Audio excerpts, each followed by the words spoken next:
also a member of the Major Cities Chiefs Association. Commissioner Bealefeld is married and has 2 children. Commissioner Bealefeld, thank you so much for coming to my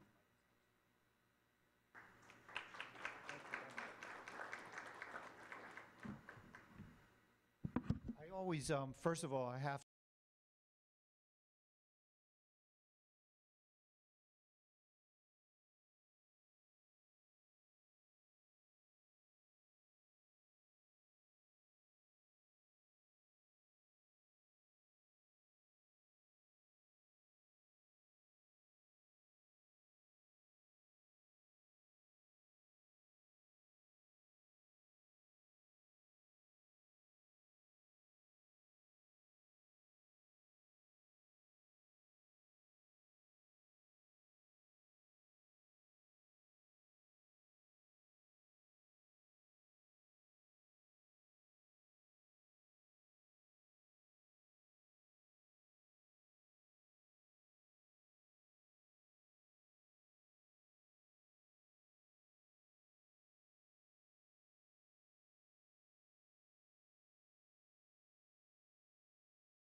explain that I will be a moving target. It's something they teach you very, very early in your career, and I would not have survived 30 years without it. The second thing is, for the benefit of the camera, I'm not a big microphone person, but I know they want to save this so they can throw darts at it later. So those are just some of the logistical aspects of the talk. I also wanted to say a little bit about my background. I'm an operations guy. I came to the police department at 19. The worst fight I had been in my life up to that point was, you know, some rolling around the ground arguing about a girl. And I have to tell you, one of my first war stories, is a young patrolman walking a foot post in the Western District. Anyone from the West Side? And so I had to walk on the 800 to 900 block of Lawrence Street. Anyone know where that is? Just off of Pennsylvania Avenue and Fremont Avenue, and right behind the market up there. And there was really only one good reason some 30 years ago to be walking foot there, and it was a place called Herb's Liquors. And they were famous not so much for selling cheap booze. They were famous for 2 things, actually. One was for cashing checks, payroll checks, and giving payroll loans, you know, the midterm loans. They were doing a lot of that in those days. And the second thing they were famous for that I discovered in November when I landed there was for their political influence. And that's how they got their very own footmen to walk in front of their business night after night.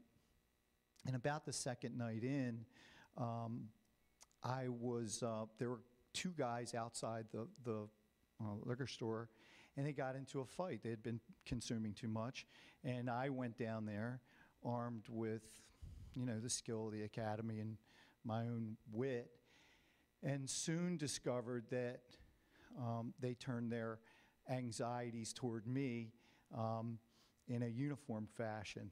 And both of them set upon me, and I weighed all of about 145 pounds in those days, and was in quite a struggle. About 30 seconds into the fight, I felt this tug on my right side, and I felt my utility belt being lifted into the air. When you're in a struggle, you're not looking at your shoes, and you're not realizing the dirt or the blood that's getting on your shirt at the time, but you feel that tug, and you don't need to see, you know what's going on, right? What's going on is one of the guys has his hand on my pistol, trying to get it out of my holster. And I realized very, very quickly that this was a different sort of fight from two 16-year-old boys fighting over a local blonde-haired girl. And interesting enough, no help on the radio. I did my best to secure the weapon and get a couple of the guys under control. But in an instant, police cars were coming from everywhere.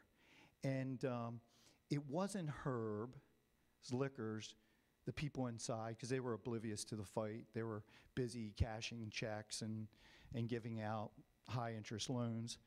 It was the neighbors called into the police. And these were before the days of 911. They probably called down to the station and said, you need to send help. Your guy up on the foot post is getting the tar beat out of him.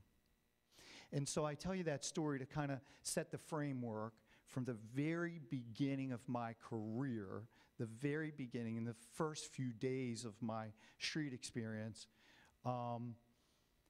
understanding the importance of connecting the police to the community, understanding in a very, very personal way why that's so important, not from a theoretical way.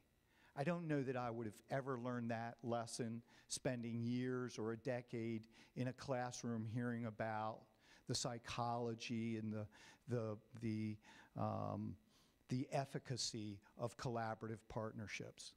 You learn a lot about collaborative partnerships when you feel like you might lose your life.